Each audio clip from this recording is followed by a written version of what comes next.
აპოსტასურ ღვთისაგან დიდი განდგომილების დროში ვცხოვრობთ. როცა მოახლოებულია ანტიქრისტეს გამოჩენა, ქვეყნის დასასრული და იესო ქრისტეს მეორედ მოსვლა. ანტიქრისტეს მეფობა უდიდესი განსაცდელი იქნება ყოველი ჭეშმარიტი ქრისტიანისათვის, რადგან იგი ღმერთად გამოაცხადებს თავს და ყველასაგან თაყვანისცემას მოითხოვს და უმორჩილებელთ კი სასტიკად სდევნის. ჩვენს დროში უკვე კარგი ხანია დაიწყო მსოფლიო მასშტაბით გამოყენება ეკონომიკური მიმოქცევის ახალი მეთოდისა, რომლითაც კიდევ უფრო მიზანდასახულად იმოქმედებს ანტიქრისტე. საქმე ეხება აღებმიცემობის ახალ სისტემას, ეგრეთ წოდებული კოდური რიცხვის მეშვეობით, რომელიც ყველა პირს მიეცემა განსაკუთრებულ ციფრ 666-თან ერთად და სპეციალური ხელსაწყოთი წარუშულად დაესმევა ადამიანს შუბლსა და მარჯვენა ხელზე. ეს ბეჭედი, რიცხვი 666, შემცველი იქნება აპოკალიფსური მხეცის, ანტიქრისტეს სახელისა, აგრეთვე ქრისტეს უარყოფისა. ამის შესახებ მიუთითებს წმინდა იოანე ღვთისმეტყველი გამოცხადების მე-13 თავში. შემდეგ გამოცხადება, ანუ აპოკალიფსისი, გვამცნობს თუ რა მოელის მას, ვინც ანტიქრისტეს ბეჭდით აღიბეჭდება და კვამლი ტანჯვისა მისისაი უკუნითი უკუნისამდე აღვიდეს და რა აქონდეს განსვენება დღე და ღამე, რომელთაც თაყვანისცემ ხეთსა და ხატსა მისსა, ანუ მიიღონ ბეჭეთის სახელისა მისისაი. აი როგორ აღწერა სიტუაცია 1979 წელს ბრიუსელის სტატისტიკური კვლევის განყოფილების თავმჯდომარემ ჰელდენმანმა. მზადდება ელექტრონულ გონებათა ახალი სისტემა, რომელიც დაკავშირებული იქნება მთელი მსოფლიოს დაინტერესების სფეროში შემავალი პრობლემებით.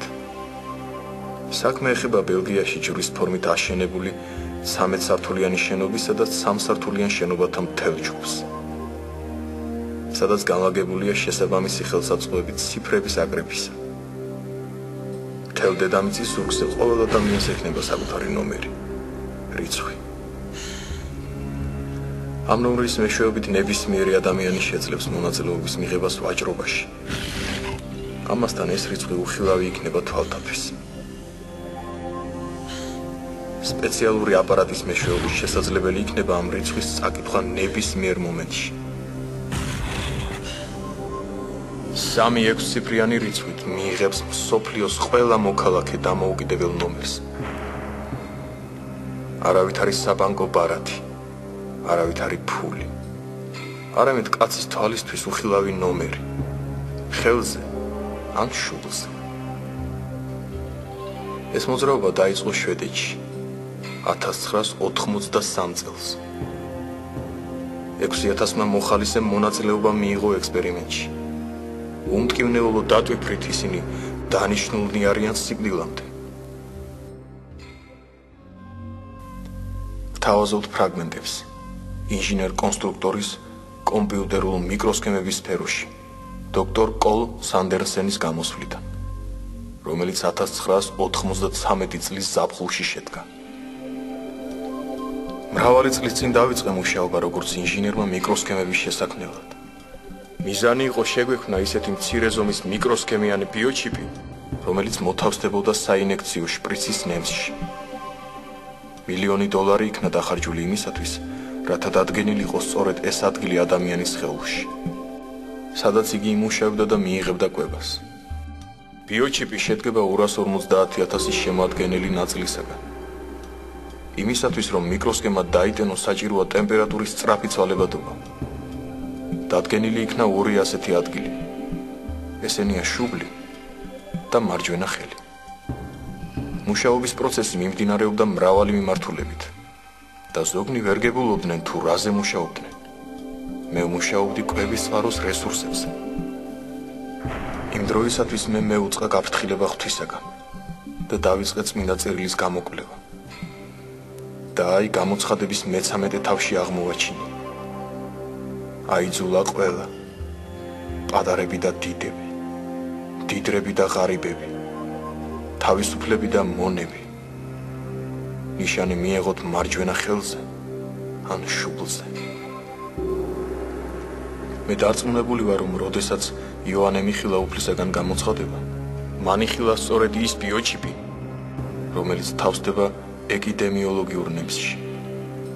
მუშაობის პროცესში იხილვებოდა, რომ მისი მიზანი იყო პლანეტის ყველა ადამიანი ამ მიკროსქემით დატვიფრულიყო. ერთხელ ჩემთან ერთი სახელმწიფო მოხელე მოვიდა და გამაფრთხილა, რომ არ გამეთქვა ინფორმაცია ამ ბიოჩიპის არსებობის შესახებ. ღმერთმა მე მითხრა, შეხედე ამ რიცხვს 666. მე კი მიუგე, უფალო, მე ხომ არ ვიცოდი ამის შესახებ. მინდა გითხრათ, რომ ფლორიდაში ბავშვთა დაწესებულებებში არიან ბავშვები, რომელთაც უკვე კანქვეშ შეყვანილი აქვთ ეს მიკროსქემები. მე ერთ-ერთ დირექტორს ვკითხე, თუ რა მოხდება, თუ ეს ბიოჩიპი მწყობრიდან გამოვა. მან მიპასუხა, რომ ორგანიზმში მომენტალურად მოახდენს რაღაც ცვლილებას და ამ ადგილზე ჩირქოვანი ჭრილობა გაჩნდება. და იოანეს გამოცხადების მე-16 თავში ნახე. წავიდა პირველი და გადმოიღვარა მიწაზე თავისი თასი და გაუჩნდათ სასტიკი და საზარელი ჭრილობები ადამიანებს, რომელთაც მხეცის ნიშანი ჰქონდათ და მის ხატებას ცემდნენ თაყვანს. მაცხოვარმა მშვენივრად იცის ყველა ეს ტექნოლოგია, რომელიც მუშავდება აქ დედამიწაზე. და მის უფლებებშია მოვიდნენ თუ არა ისინი მოქმედებაში. არსებობს 23 ხელოვნური თანამგზავრი, რომელთაც შეუძლიათ წაიკითხონ ინფორმაცია მოცულობით მინიმალური ობიექტიდანაც კი, მაგალითად საფოსტო მარკიდან. ისინი ისეთი მგრძნობიარენი არიან, რომ არ კვევენ სხეულის ტემპერატურის მერყეობას 0.4 გრადუსის ცვალებადობით. მათგან შეუძლებელია სადმე დამალვა. ძალიან სწრაფად გვიახლოვდება დრო მსოფლიო ხელისუფლებისა. ახლა გეგმავენ გააერთიანონ თქვენი საკრედიტო ბარათები და შემოღებული იქნას ელექტრონული ფული. შეერთებული შტატების ყოფილი ვიცე-პრეზიდენტის გორის კაბინეტში ითქვა, რომ ქვეყნის ყოველმა მოქალაქემ უნდა იქონიოს სმარტ-კარტი. ეს კი სხვა არაფერია თუ არა მომზადება ბიოჩიპის შეყვანისათვის, რომელიც თავის დროზე ალტერნატივის გარეშე მოუწევს ყველა მის მფლობელს. მინდა ყველას უთხრა, არ მიიღოთ იგი. რა მოხდება თუ კი ჩვენ მივიღებთ ამ ბეჭედს, ხოლო ანტიქრისტეს არ ვცემთ თაყვანს? ამაზე პასუხს იძლევა გამოცხადების მე-14 თავი. და სხვა ანგელოზი მესამე შეუდგა მას და იტყოდა ხმითა დიდითა, რომელმანცა თაყვანის ცეს მხეცსა მას და ხატსა მისსა და მიიღოს ბეჭედი შუბლსა მისსა, ანუ ხელსა მისსა. მანცა სვას ღვინისა მისგან გულის წრომისა ღმრთისა, რომელი იგი წდეულარს ურწყულად სასუმელსა მას შინა რისხვისა მისისასა და იტანჯოს ცეცხლითა და წუმწუმებითა წინაშე წმიდათ ანგელოზთა და წინაშე კრავისა.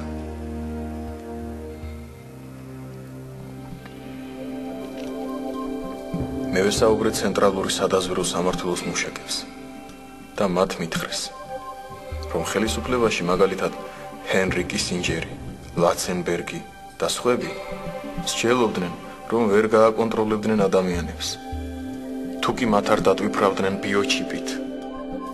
ამისათვის $500 მილიონი იქნა გამოყოფილი. 17,000 ბავშვს უკვე გაუკეთეს კანქვეშა მიკროსქემა, არავითარი უკუჩვენება არ შემჩნეულა.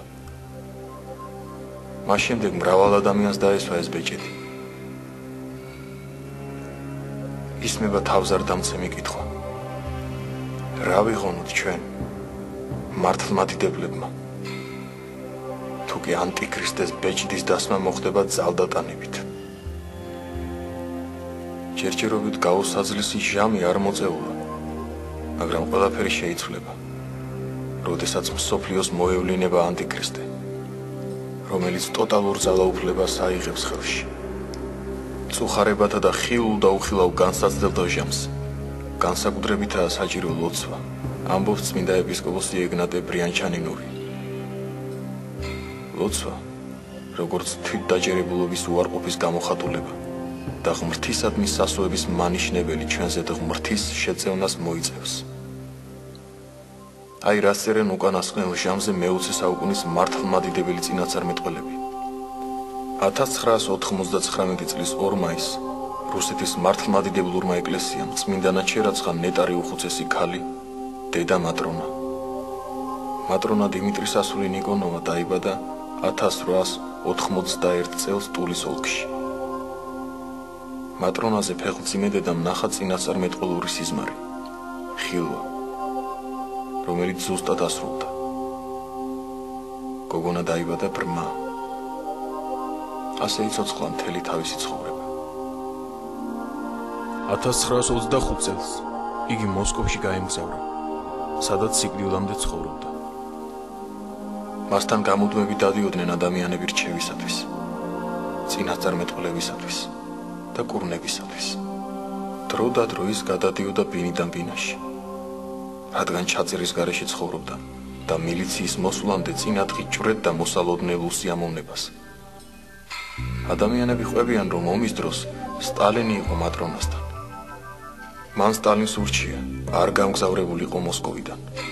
მარჯვენა ბეჭდზე მოუთათუნა ხელი და უთხრა: წითელი მამალი გაიმარჯვებს. აი რას წინასწარმეტყველებდა იგი. ომის შემდეგ ჯერ სტალინს მოიშორებენ. მის შემდეგ ამხანაგები საზღვარგარეთ იმოგზაურებენ.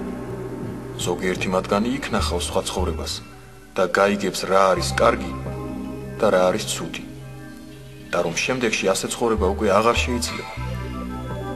ამ დროს გამოჩნდება მიხეილი. ის მოინდომებს დახმარებას, ყოველივე შეცვლას, გარდაქმნას, მაგრამ მან რომ იცოდეს ვერაფერ შეცვლის, რომ ზღვავს, ანგარიშწორებები, ერთი პარტია მეორეზე წავა, სახლებში დაიწყებენ სიარულს და შეკითხვებს, ვისკენ ხარ? გაჩაღდება ხოცვა, შლეტა. ჩვენ რა უნდა უპასუხოთ? ჩვენ მორწმუნე ხალხი ვართ. ვისაც უფალი მოგცემს, ის იქნება ჩვენი უფროსი. ასე იქნება არც თუ დიდხანს. ამოვისუნთქავთ, მაგრამ მცირედ. ყველაფერი იქნება. ლოცვაც და წითელ მოედანზე მოკლული ღვთისმწყებული მეფის, ნიკოლოზისა და მისი ოჯახის წევრების პანაშვიდებიც. შემდეგ მოვლენ ძველები და ცხოვრება უფრო უარესი იქნება, ვიდრე იყო. ოჰ, როგორ მეწოდებით ყველანი. უკანასკნელ ჟამამდე იცხოვრებთ. ცხოვრება უფრო და უფრო ცუდი იქნება. დადგება ჟამი, როდესაც თქვენს წინ დადებენ ჯვარსა და პურს და გეტყვიან, ამოირჩიეთ.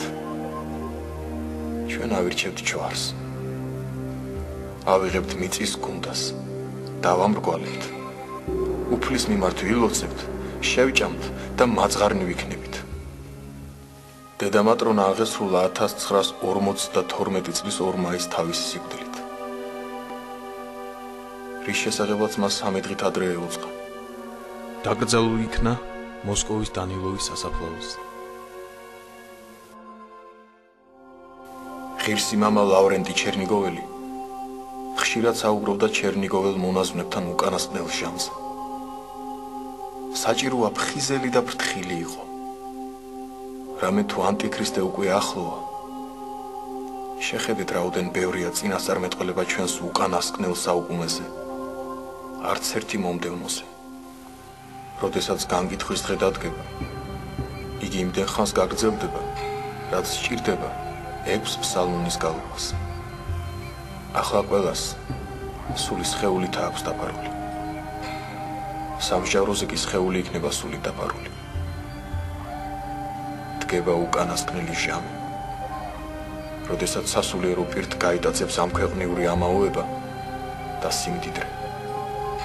ექნებათ მანქანები და აგარაკები, ივლიან კურორტზე, წაერთმევათ იესოს ლოცვა. თქვენ კი ბრძენი და განსჯელნი იყავით. მათ ლამაზ სიტყვებს უსმინეთ. ხოლო მათსავე საქმეებს ნუ მიბაძავთ. უკანასკნელ ჟამს ბევრი ადამიანი დაავადდება. ვინც ყველა ცდუნებას გადალახავს, ცხონდება. პირველთა შორის იქნება. უწინდელნი იქნებიან ვითარცა მნათობნი, ხოლო უკანასკნელნი როგორც მზე. ანტიქრისტეს გამეფებამდე ცოტა ხნით ადრე დაკეტილი ტაძრებიც გარემონტდება, ხოლო როცა დაასრულებენ მთავარს, ანტიქრისტეც გამეფდება. ანტიქრისტე მეფედ იერუსალიმის ბრწყინვალედ ახლა დაღდგენილ ტაძარში იკურთხება და მის კურთხევაში რუსეთის პატრიარქი და სამღვდელობაც მიიღებს მონაწილეობას. ანტიქრისტე ვითომ და ქალწულისაგან წარმოსდგება. სინამდვილეში კი იგი მრუში იქნება, ებრაელთა დანის ტომიდან. ანტიქრისტე დაუფლებული იქნება სატანის მთელ ეშმაკურ მანქანებას და ცრუ სასწაულებს მოახდენს. მას მოусმენს და იხილავს მთელი მსოფლიო. თავისიანებს იგი სატანის ბეჭდით დატვიფრავს. სიზულვილი ექნება მართლმადიდებლური რუსეთის მიმართ. ღირსმა ლავრენტიმ ერთ დიაკონს, რომელიც ახლა უკვე მოხუცებულია, პირდაპირ უთხრა: შენ მოესწრები ანტიქრისტეს გამოჩენას. ნუ შეუშინდები. ყველას ამცნო, რომ იგი ანტიქრისტეა, იქნება ომი. და სადაც ის გაივლის, იქ ადამიანები აღარ იქნებიან. მანამდე უფალი უძლურებს ავადმყოფობებს გამოუგზავნოს და ისინი მოკლებიან. ყველაზე ძლიერთ კი უფალი თავის შესახვედრად დატოვებს. დადგება დრო, როდესაც იქნება ბრძოლანი და ამბავნი ბრძოლათანი და გაჩაღდება მსოფლიო ომი. შუა ომში იტყვიან: მოდით, ერთი ამოვირჩიოთ და მან მართოს მთელი ქვეყანა. აირჩევენ კიდეც ანტიქრისტეს, როგორც საყოველთაო მმართველს. თუ კი მთელს ქვეყანაზე საყოველთაო არჩევნები გამოცხადდება, იცოდეთ, რომ იგი ანტიქრისტია და ხმის მიცემა არ შეიძლება. ბოლო ჟამს ადამიანები დემონებით აივსებიან და მხოლოდ ერთმანეთის დახოცვა ედებათ გულში. თვით სატანა კი ამოვა რა ტარტაროზიდან 12 წლის ბიჭუნაში შევა, რომელიც შემდგომში ანტიქრისტე იქნება. რუსები ბოლო ჟამს მოინანიებენ ებრაელ მასონთა უსჯულოება, რომ დაუშვეს და არ დაიცვეს ღვთისმწყებული მეფე, ეკლესია, მონასტრები და სხვა სიწმინდეები. იქნება სულიერი აფეთქება და რუსეთი ყველა სლავ ხალხებთან და ქვეყნებთან ერთად შექმნის ძლიერ სახელმწიფოს, რომელსაც სათავეში ეყოლება მართლმადიდებელი ღვთისმწყებული მეფე. იგი იმეფებს 2 წელი და 8 თვე. მისი დამსახურებით რუსეთში ყველა სექტა და სქიზმა გაუქმდება. რუსი მართლმადიდებელი მეფის შიში თვით ანტიქრისტესაც ექნება. ყველა სხვა ქვეყანა კი, გარდა რუსეთისა და სლავური მიწებისა, ანტიქრისტეს ძალაუფლებაში იქნება და ყველა იმ საშინელებათა გადატანა მოუწევთ, რაც წმინდა წერილში აღწერილი. ღვთისმშობლი წილხვედრი ვერიაშიც იქნება დევნა, მაგრამ მცირე ხნით. როგორც ასეთი, ანტიქრისტე იქ ვერ გამეფდება. საყდარს ვერ განიმტკიცებს. ნეტარი და სამგზის ნეტარია ადამიანი, რომელიც არ ისურვებს და არც იხილავს ანტიქრისტეს ღვთისმსაძულელ სახეს. ვინც მას უყურებს და მოусმენს მის ღვთისმგმობ ლაპარაკს, ყველა მიწიერი სიკეთის დაპირებით მოიხიბლება და თაყვანს ცემს მას, რის გამოც მასთან ერთად წავა საუკუნო ცეცხლში. ანტიქრისტეს მთელი ქვეყანა ერთდროულად იხილავს. ეს როგორ მოხდება? დაეკითხნენ ღირს ლავენტის დედები. მოძღვარი ატირდა და თქვა: უწინ სახლის კუთხეში მაგი დაიდგა წმინდა ხატებით. შემდეგ კი მას დურყუს დადგამენ ადამიანების მოსახიბლად. მრავალი ჭეშმარიტებისა გზისაგან შეცდომილი იტყვის. ჩვენ გსურს მოусმინოთ ახალ ამბებს. აი სწორედ ახალ ამბებში წარმოსდგება ანტიქრისტე და ისინიც გახვევიან მას.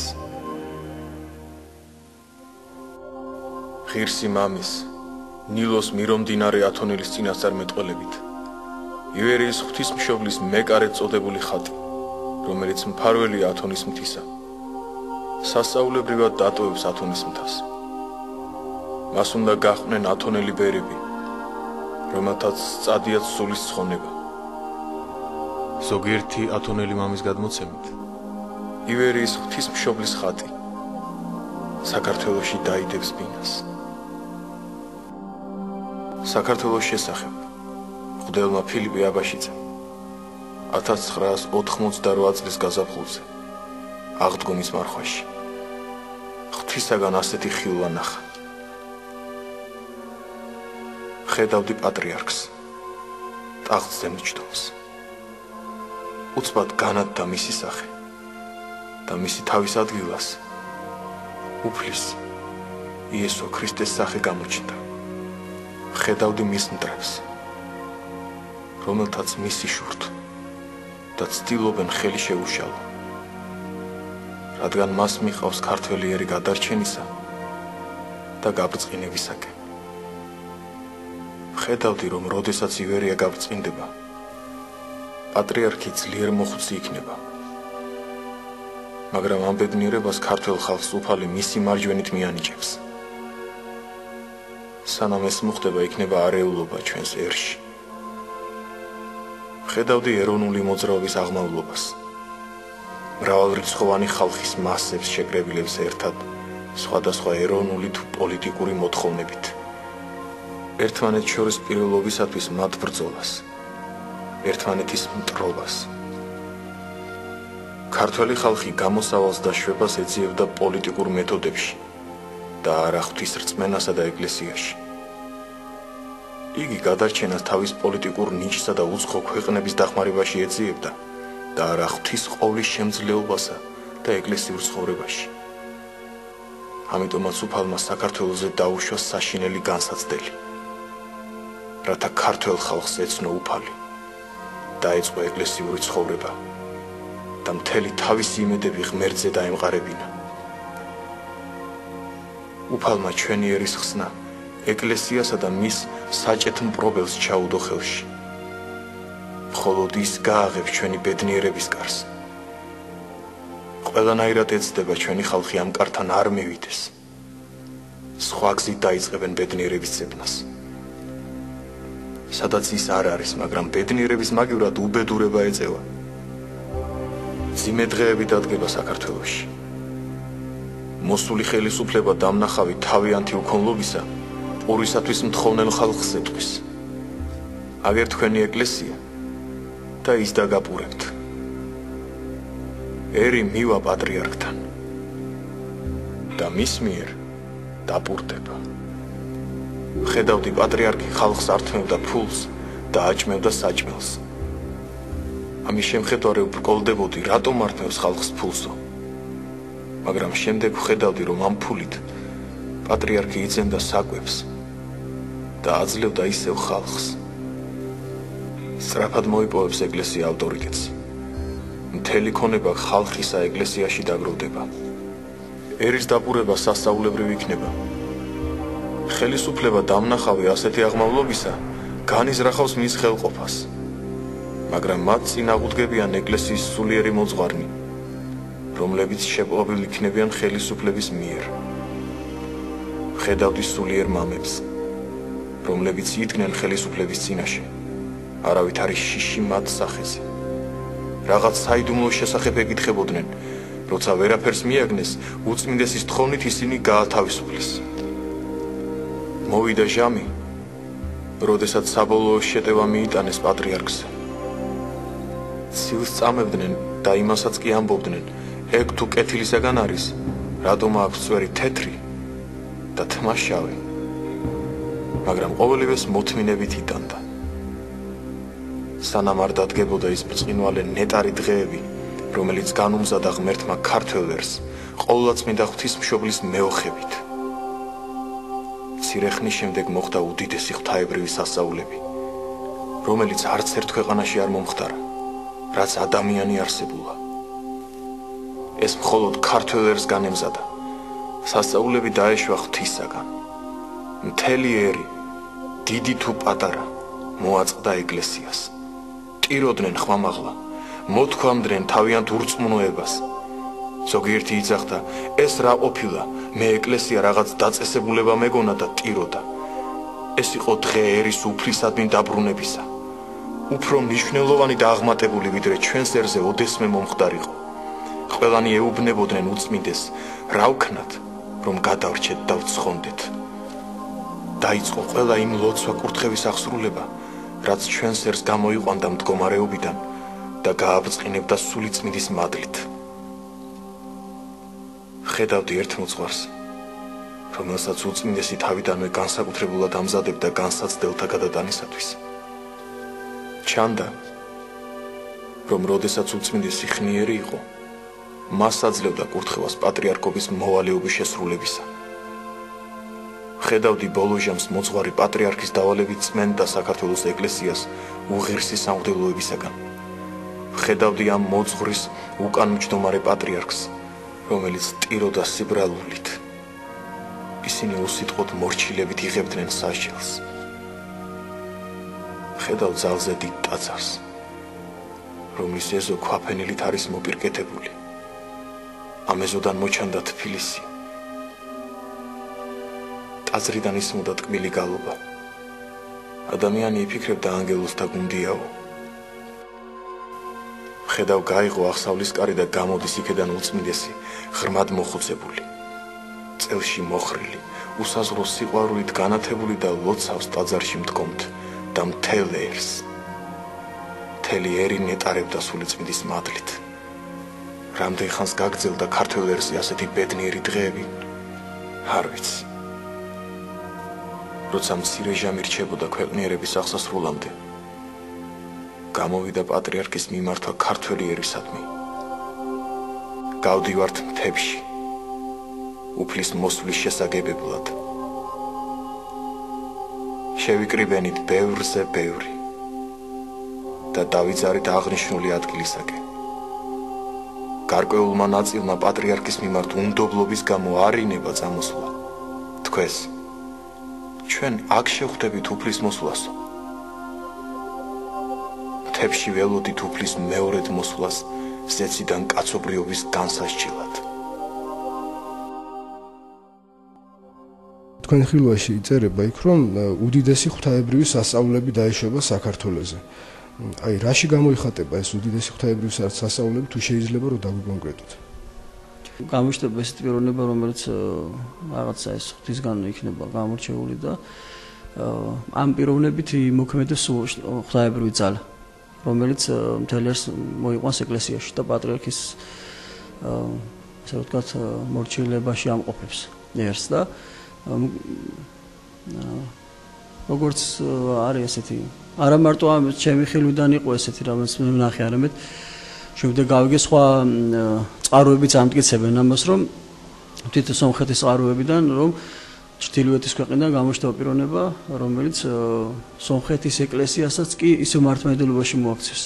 რადგან ღმერთმა ისე დაადგინა, რომ იერარქია არსებობს ეკლესიაში, როგორც ზეცაში არის ანგელოზებში იერარქია და ერთმანეთს ემორჩილებიან, რომელიც ზეციდან მოდის გადაწყვეტილება ღვთისაგან, ასევე დედამიწაზე იერარქია არსებობს და ეს იერარქიის ასე ვთქვათ კურთხევა, რომელიც ზეციდან მოდის და შემდეგ დედამიწაზე ხორციელდება პატრიარქის საშუალებით, გადმოდის შემდეგ სხვა იერარქიებზე, აი ამის მორჩილება არის აუცილებელი. განსაკუთრებით განსასწრების წინ, რომელიც აი გადამწყვეტია ერისთვის და ეს რამოდენიმეჯერ განმეორდა ჩვენაში და შეცდომა დაუშვა ჩვენმა ხალხმა. ამიტომ მომავალშიც იგივე ხდება და უნდა დაემორჩილოს ნებისმიერ პიროვნება იერარქიას. იმიტომ რომ ღმერთი ამით მოქმედებს. რომ არ მოქმედებდეს, მაშინ სხვა რამე იქნებოდა, რადგან სხვა რამე არ არსებობს, ამიტომ აუცილებელია მორწმუნე ადამიანი და მორწმუნე იქნება, მორწმუნე დაემორჩილოს, იმიტომ რომ მისთვის გადამრჩენელი ძალა არის ეს და რაც მოხდება მომავალში, აი მაგ დროს უნდა გამოიჩინოს. ახლა თქვენ ახსენეთ თებში გასული შესახებ, რომ გავედით ჩვენ ბოლო ჟამს, იმიტომ რომ ეს არის მომზადება მაცხოვრისთვის, გამოხატულება, რომ ჩვენ უფალო მოვდივართ, რომ შენ შეგებოთ არა სახლში, მაგალითად არა ქუჩაში რაღაც, არამედ ისეთ ადგილზე, სადაც შენ შეგეფერება. და აი ამ დროსაც კი ზოგიერთი იერარქი სასულიერო პირიც იჩენს ასე რომ ვთქვათ ორგულობასა და ეჭვებით იფარგლება, ეჭვები ავსებს და არ მოდის ამ გზაზე. ყველას თხოვ, რომ აი ბოლო ჟამს ეს გამოიცვინოს ეს მორჩილება ღთაებრივი და შევეგობოთ უფალს ეცი და რომელიც ძალიან მალე მოვა. დარჩენილია აი ამდენივე წელები.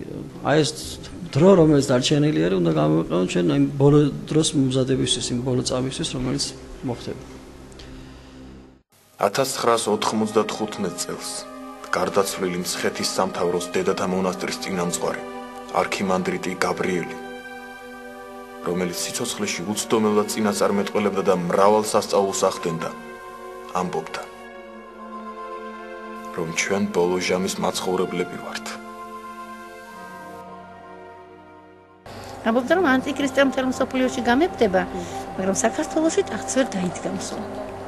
საქართველოს ღვთისმშობლის წეხვედრი ქვეყანა და საქართველო გადარჩებაო, მაგრამ ამბობდა, რადგან სახარებაში წერია, რომ დევნა ყველგან იქნება. სახარების მცნების შეცვლის უფლება არავის არ აქვს. ამბობდა, საქართველოშიც იქნება მცირე დევნა, მაგრამ საქართველოს ღვთისმშობლის წეხვედრი ქვეყანა და ღვთისმშობელი დაიფარა თავის მორწმუნესო. დარწმუნებით ამბობდა, რომ მე რომ გარდავიცვალებ, ანტიქრისტე მალე გამოჩნდებაო. რამდენიმე ადამიანი, მაგალითად მამა რევაზის სიხარულზე თუ იცით თქვენ, მამა გაბრას მიუთითა და უთხრა, რომ ამდენ წელიწადში შენ მონაზვნად და ბერად აღიკვეცებიო, უთხრა. და მის მეუღლეზე თქვა, რომ შენ ბოლო ჟამის მონოზანი იქნებიო. რამდენიმე ადამიანს მიმართა პირადად და უთხრა, რომ შენ ბოლო ჟამის მონოზონი იქნები, ხოლო შენ ბოლო ჟამის მოესწრებიო, რამდენიმე ადამიანს პირადად ხელი დაადო. არქიმანდრიტ გაბრიელის სისხლი დღემდე უხრწნელად ინახება. მის საფლავზე ზამთარზაფხულ ყვავილები ხარობენ და სასუებით მლოცველთათვის მრავალი სასწაული და კურნება აღესრულება. სიცოცხლეში მისი მორჩილი მონაზონი პარასკევა დღესაც რუდუნებით განაგრძობს მორჩილებას მის საფლავზე და სტუმრებს სიყვარულით მოუთხრობს მადლმოსილი მოძღვრის შესახებ.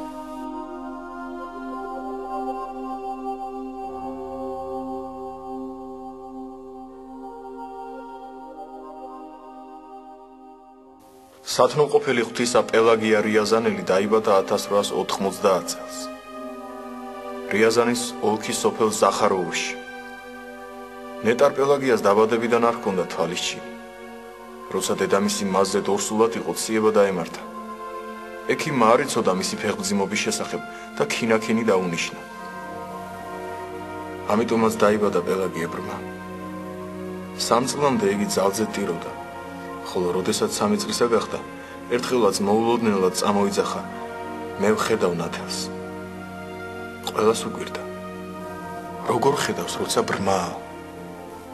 და აი 3 წლის ასაკიდან იწყო წინასწარმეტყველება. ამბობდა, რომ ხედავდა ზეცად აღმავალ და გარდამომავალ ანგელოზებს. 3 წლის ასაკიდან 75 წლის ასაკამდე მასთან თითქმის განუყრელად იყო წმინდა სერაფიმ საროველის სული. ნეტარი პელაგია დღეღამეში 14 საათიანი ლოცვის განმავლობაში 10,000-მდე თაყვანისცემას ასრულებდა. ძნელად თუ წარმოიდგენთ, რა ძალისხმევა დასჭირდებოდა ამგვარ ლოცვებს. იგი ნათლად უყურებდა გარდაცვლილი ადამიანის მდგომარეობას და მათ პასუხისგებას საზვერეებში, სადაც ეშმაკნი განიკითხავდნენ ჩადენილი ცოდვებისათვის. ცოტამ თუ იცოდა თუ რამდენი ცოდვილი იხსნა მან ჯოჯოხეთიდან თავისი ლოცვითა და ცრემლით.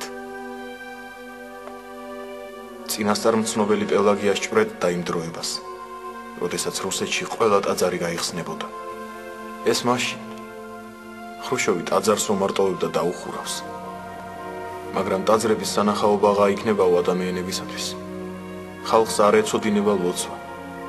ისინი ცოტას და გულგრილად ღვთის მოშიშობის გარეშე ილოცებენ. იგი ამბობდა, ერთხელ დიდ ხუთშაბათს 2100 მაზიარებელი აპირებდა ზიარებას. ყველა მათგანი აზიარა მღვდელმა, ხოლო უფალმა მათგან მხოლოდ 38. აიღეთ აქედან სწავლება.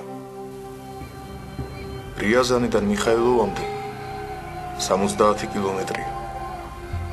ასე ღრმაა ჯოჯოხეთის უბსკრული, რომელსაც სულები გაივლია. უკანასკნელ ჟამს ხალხი ძალზე დაავადდება. დიდი სიკვდილიანობა იქნება. ეს იმიტომ, რომ ადამიანები პირჯვარს არ იწერენ.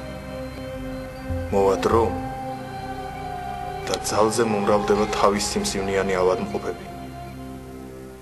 ქალი თავდაუგურავი არ უნდა დადიოდეს. ნეტარი პელაგია მკაცრად უგსავდა თავიანთი ქალური ცოდვებისადმი დაუდევარ იმ დედაკაცებს, რომლებიც ქმრებს მომხვეჭელობისაგან უბიძგებენ. დაუდევრობის ცოდვა მე-15 საზვერეში განიკითხება. ასეთია ხელისუფლებისა და ქმრისადმი დაუმორჩილებლობა, ნიღბის ტარება, ვინაში კერპებისა და ძაღლების ყოლა, მკითხაობა და შელოცვები. ტუჩსაცხი ძაღლის ცხიმს შეიცავს. თუ სახლი ნაკურთხია, მასში უფალი დაივანებს. ხოლო ძაღლის შეშვება შინ სულიწმიდის გაცლას მოასწავებს. როგორც ნეტარი ქალწული გვამცნობს, უსაშინლესი გრძნეული იყო ხრუშჩოვი. მას მოსახლეობის 1/3-ის გაწყვეტა სურდა. ამიტომაც გასცა განკარგულება ნიადაგის გამოსაფიტავად, ხორბლის ნაცვლად ამერიკული ბზე, ანუ ღვარძლი დაეთესათ. ხრუშჩოვი იქადნიდა, რომ სრულიად გაანადგურებდა სამღვდელოებას. ხოლო უკანასკნელ ცოცხლად გადარჩენილ მღვდელს ტელევიზიით აჩვენებდა. 100-ზე მეტი დღის განმავლობაში მხურვალედ ლოცულობდა ნეტარი პელაგია, რათა უფალს ძალაუფლებისაგან ჩამოეცილებინა თვითმარქვია. უფალმა ისმინა მისი ვედრება. ხრუშჩოვი მოულოდნელად გადააყენეს თანამდებობიდან და ხალხმა წამოისუნთქა. ნეტარი პელაგია ამბობდა, რომ ბოლო ჟამს შიმშილიდან თავის დასაღწევად ბევრი მიიღებს ანტიქრისტეს ბეჭედს. ეს ბეჭედი სამუდამოდ განაშორებს მონანიების მადლისაგან დაღდასმულებს და ჯოჯოხეთში დაიდებენ ბინას. დაბეჭდილთათვის ანტიქრისტეს საკვები მხოლოდ 6 თვის განმავლობაში ეყოფა. შემდგომ კი მათთვის დაიწყება დიდი ვაება. სიკვდილს ინატრებენ, მაგრამ სიკვდილი არ მიეცემათ მათ. ამბობდა ბრმა პელაგია რიაზანელი. ყოველივე იღონეთ, რომ უფალმა სოდომური ცოდვებიდან გიხსნათ. ფრიად გავრცელდება იგი და მას მამათმავლობა ჰქვია, ამბობდა ის. რა მოელის მოსკოვს? მეყსეულად შთაინთქმება უბსკრულში. სანქტ-პეტერბურგს მის ადგილს ზღვა დაიკავებს. ყაზანი ზღვად იქცევა. გამოგვითარგმანებდა პელაგია თავის გამოცხადებას. უფლის ანგელოზმა ერთხელ ამცნო დიდ მოღვაწეს, რომ 6 საათის შემდეგ მას ლენინის სული ეწვეოდა. თან გააფრთხილა, რომ ჩვენება სიკვდილის შიშის მსგავსად შემაძრწუნებელი იქნებოდა. 6 საათის განმავლობაში მუხლმოდრეკილი გულმხურვალედ ლოცულობდა პელაგია რიაზანელი. რათა უფალს გაეძლიერებინა იგი და უეჭველი სიკვდილისაგან ეხსნა. ულიანოვის სულმა შესჩივლა პელაგიას, რომ ზრწის და ხურს სთხოვა შველა. შენ უწყი ყოველივე ჩემს შესახებ და შენ შეგიძლია ჩემი შველაო. ნეტარმა პელაგიამ უპასუხა, მე შემიძლია ვიშუამდგომლო უფლის წინაშე, რათა მან აღგადგინოს სამი დღით, მხოლოდ იმ პირობით, რომ უამბო მთელს მსოფლიოს ჯოჯოხეთის შესახებ, საჯაროდ მოინანიო ჩადენილი ცოდვები, მაშინ უფალი შეგიწყალებს. ლენინმა ჩაიქირქილა და არაო მიუგო. ამის შემდეგ ის განქარდა. ზეციური გამოცხადებით ეუწყა ნეტა პელაგიას, რომ საუკუნეთა აღსასრული ჟამს რუსეთში მხოლოდ 7 ტაძარი, 7 სიწმინდე დარჩება. უფალი დაიცავს მათ მის მეორედ მოსვლამდე. აი სამი მათგანი: პოჩაევო, დივეევო და ზარაისკის ხარების ტაძარი. პირჯვრის გამოსახვა არ იციან არც მღვდლებმა, არც მრევლმა. მთელი ძალა კი პირჯვრის სწორად გამოსახვაშია თავმოყრილი. ამბობდა ნეტარი დედა. ერთხელ ასეთ შემთხვევასაც ჰქონდა ადგილი. ბრმა პელაგიამ ისე გამოისახა პირჯვარი, რომ თითები მთლად მხრის სახსართან არ მიუტანია, ააცილა. ნეტა ვიცოდეთ, როგორ ინანიებდა ამას. თითების სწორად თავმოყრის შემთხვევაში მათგან ცეცხლი გამოდის. პირჯვრის გადაწერის დროს მადლმოსილი ცეცხლი ედება ჩვენს ხელს, ის აკურთხებს და განწმენს მას. გულიდან გამოსროლილი სისხლი გაივლის ცეცხლოვან ჯვარს და იწმინდება ყოველგვარი უკეთურებისაგან და საშინელებისაგან. რამე თუ ცეცხლი ყველაფერს წვავს. რაც უფრო ხშირად გამოვისახავთ პირჯვარს, მით უფრო სუფთა გვექნება სისხლი. მით ამაღლებული იქნება ჩვენი გონება. მით ახლოს ვიქნებით ღმერთთან. ამბობდა ნეტარი პელაგია. იგი ჯოჯოხეთშიც იყო ნამყოფი. ეს ცეცხლის ოკეანეა, ყვებოდა ის. თითოეულმა უნდა გაიაზროს საიქიო ცხოვრების ეს სურათი, რომ ამ ოკეანეში არ ამოხოს თავი. მან თქვა, მე რომ მოვკვდები, მალე ანტიქრისტე დაიბადება. ნეტარი პელაგია 1966 წლის 6 დეკემბერს გარდაიცვალა. იერუსალიმში ანტიქრისტეს მეფედ კურთხევის დროს ებრაელები მის ხელის თითებზე ფრჩხილების ნაცვლად ბრჭყალებს შეამჩნევენ. ეს ამბავი სწრაფად გავრცელდება. ბევრი ებრაელი არ მიიღებს ანტიქრისტეს ბეჭედს. ვინც ამას მოიმოქმედებს, ის ყოველგვარი სხვა ღვაწლის გარეშე დაიმკვიდრებს სათასასუფეველს, ხოლო ვინც ბეჭდით დაიბეჭდება, ხორჩესმულ დემონად იქცევა. არასოდეს მოინანიებს და მარადიულ ცეცხლში დაინთქმება. უფალი ქვეყანას განსამტკიცებლად მოულენს ძველი აღთქმის ორ წინასწარმეტყველს, ელიასა და ენოქს. და მივცე ორთა მათ მოწამეთა ჩემთან და წინასწარმეტყველებდნენ 1260 დღეს შემოსილნი ძაძითა. გვამცნობს იოანეს გამოცხადება. 3 დიადის სასწაული მოხდება. პირველი სასწაული იერუსალიმში აღესრულება. ანტიქრისტეს მიერ მოკლული წმინდა პატრიარქი ენუქი და ილია წინასწარმეტყველი 3 დღის შემდეგ მკვდრეთით აღსდგებიან. მეორე სასწაული წმინდა სამების მონასტრის სერგის ლავრაში მოხდება. ანტიქრისტეს გამეფებისთანავე აღსდგება ღირსი სერგი რადონეჟელი.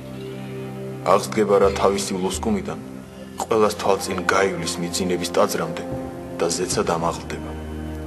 უამრავი ცრემლი დაიღვრება. სავანეში დარჩენას აზრი აღარ ექნება, რადგან მადლი განეშორება მას. მესამე სასწაული დივეოში მოხდება. ღმერთი მკვდრეთით აღადგენს სერაფიმეს აროველს და იგი დიდხანს იცოცხლებს. ვინც მის ნახვას მოისურვებს, შეძლებს კიდეც. რამდენი სასწაული მოხდება მაშინ, ამბობდა ნეტარი პელაგია. პელაგია წინასწარმეტყველი ამბობდა, რომ ანტიქრისტე მთელ მსოფლიოს დაიმორჩილებს. მას მხოლოდ სამეუფეო მართლმადიდებლური ეკლესია არ დაემორჩილება, რაც ჯერ რუსეთში მოხდება. ოპტინელ მამათა გადმოცემით მწუხარების იმ დღეებში ოქროც და ვერცხლიც დაყრილი იქნება ქუჩაში და მას ხელს არავინ მოგიდებს. იმიტომ რომ ყველაფერი საზიზღარი გახდება და ყველა იჩქარებს გაქცევას და დამალვას. მაგრამ მწუხარებას ვერავინ გაექცევა. საშინელი შიში და ზრწოლა იქნება. ქუჩა დღე-დაღამ გვამებით გაივსება. სიმყრალე დაისადგურებს შინ თუ გარეთ. შიმშილი და წყურვილი იქნება.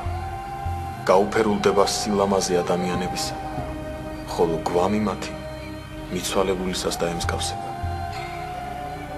ხოლო მეყსეულად შემდგომად ჭირისა მის, მათ დღეთაისა მზე დაბნევდეს და მთოვარე მან არა გამოსცეს ნათელი თვისი და ვარსკვლავნი დამოცვივენ ზეცით და ძალნით სათანი შეიძრნენ.